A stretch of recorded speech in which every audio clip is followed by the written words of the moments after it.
അഫ്ളലുൽ മിയാഹി മാഉൻ ഖദ് നബഅ മിൻ ബൈനി അസാബിഇൻ നബിയിൽ മുത്തബഅ.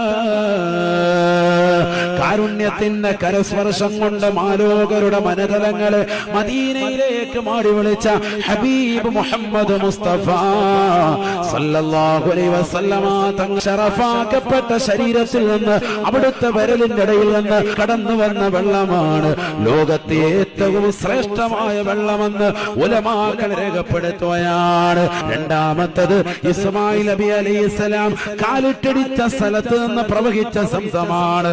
മൂന്നാമത്തെ ഹൗദുൽ കൗസറോ അത് റബ്ബിന്റെ സൃഷ്ടിപ്പാണ്, അത് റസൂലുള്ളാഹിക്ക് നൽകിയതുമാണ്. റസൂലുള്ളാഹിക്ക് കൊടുത്തതാണ്, റസൂലുള്ളാഹിയിൽ നിന്ന് പ്രവഹിച്ചതല്ല. നാലാമത്തത് മിസ്റൻ നൈൽ, നൈൽ നദിയിലെ വെള്ളം. ഇതാണ് ഉലമാക്കൾ പറഞ്ഞത്. സുമ്മ ബാക്കിൽ അൻഹറു, പിന്നെ ബാക്കിയുള്ളതൊക്കെ ഒരേ കോലത്തിലാണ്.